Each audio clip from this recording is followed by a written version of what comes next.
when the ship Inconstant cut through the dark waves of the Mediterranean on the evening of February 26, 1815, no one on the French coast imagined that history itself was sailing back toward them. On board, Napoleon Bonaparte stood on deck, staring into the distance, his uniform faded, but his spirit unbroken. He had been exiled to the island of Elba, stripped of his empire, mocked by kings and emperors who thought the eagle had fallen forever. Yet in his mind, the world still revolved around him. The dream of France, united under his banner, still burned like a stubborn flame that refused to die. As the French coastline appeared on the horizon, the men around him whispered prayers. They were a few hundred soldiers, loyal veterans who had followed him through fire and snow, now daring to bring their emperor back to a continent that had vowed to destroy him. They landed quietly near Caen. No army awaited him. No banners waved, only silence, the wind, and the faint scent of spring. The man who once ruled Europe had returned alone, with nothing but courage, memory, and legend. Word spread faster than the wind. The eagle has landed. Napoleon is in France. At first the royal officials mocked the news. They said he would be caught within days, that peasants would hand him over for gold.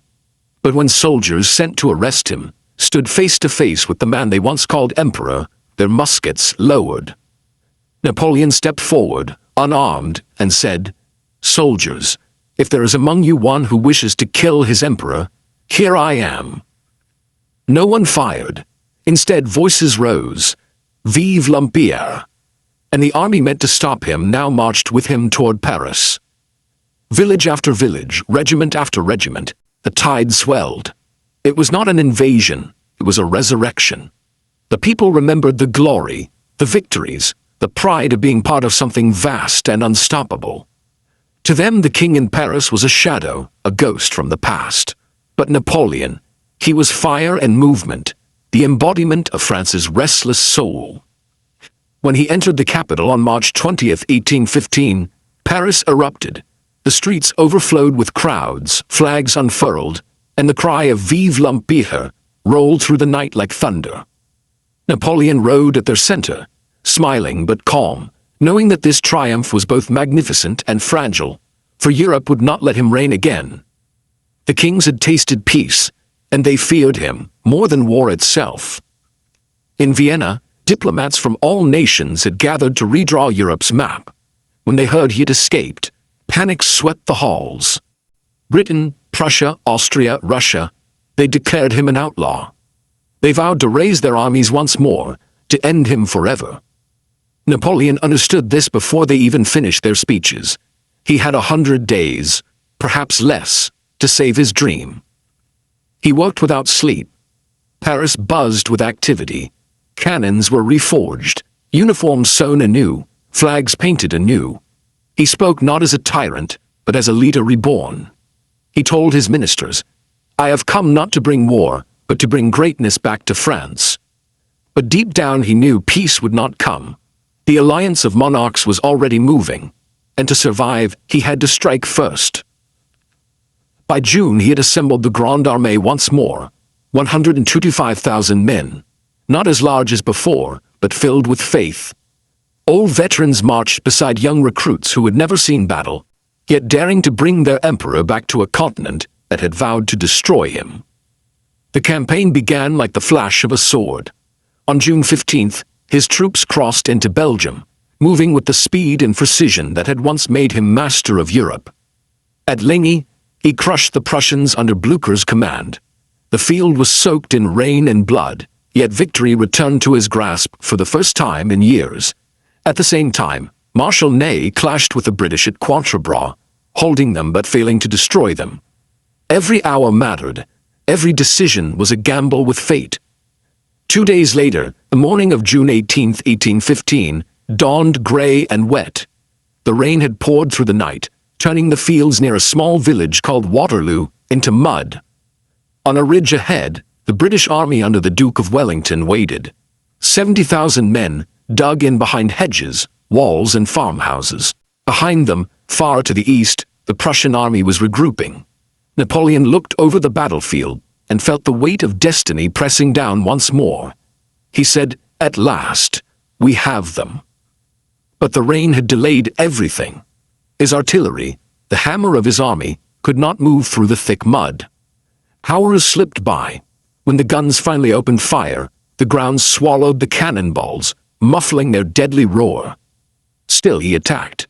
Wave after wave of French columns marched uphill through musket fire, drums beating, flags snapping in the wind. They advanced as they always had, disciplined, fearless, unstoppable. Yet the British line held. Wellington's troops, hidden behind the ridge, waited until the last moment before rising and firing volleys that tore through the French ranks. The farmhouses of Hougoumont and La Haye-Sainte became fortresses. The French attacked them for hours, capturing one, losing another, bleeding men for every inch of ground. Napoleon watched through his telescope, calculating, adjusting, waiting for the perfect moment to break their line. But time was no longer his ally. By afternoon, distant cannon fire echoed from the east. The Prussians were coming. Blücher had rallied his beaten army and was marching to join Wellington. Napoleon sent messengers galloping across the field, ordering reinforcements, shifting divisions, holding the line. He unleashed the cavalry, thousands of horsemen, thundering forward, sabers raised, charging through smoke and chaos. It was a sight of pure glory, but glory could not pierce through cannon fire and steady British squares. The cavalry circled, charged again and again, but the enemy stood unbroken. As evening fell, Napoleon made one final gamble. He sent in the Imperial Guard, his elite soldiers, his last reserve, the men he had always saved for the decisive blow. They advanced through the smoke, silent, grim, their tall bearskin hats visible above the haze. "The Guard advances," someone cried, and hope flared one last time. Across the field, the British line wavered, but did not break. Wellington ordered, "Now, gentlemen, close up." The British fired point-blank volleys that ripped through the Guard's ranks. Still they marched on, until for the first time in history, the Guard faltered, turned, and began to fall back. A cry rose from the French lines, "La Garde recule." The Guard retreats. Panic spread like fire. The army that had followed him for a decade of triumph broke apart in chaos. Napoleon tried to rally them, shouting above the storm of cannon and musketry. But it was over. The Prussians swept onto the field, crushing what remained. Night fell on the mud and the dead, and with it, the empire of Napoleon Bonaparte came to an end.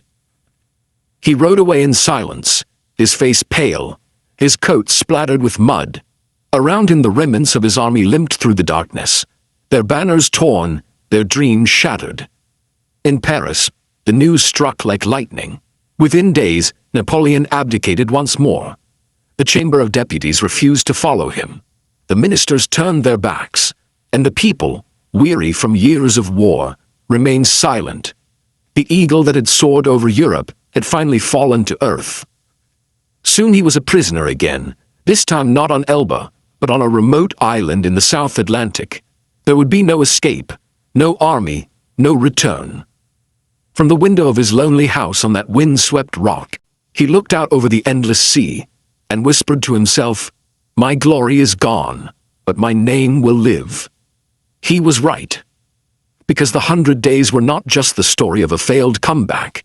They were the story of human defiance, of a man who refused to accept defeat, even when the world stood against him.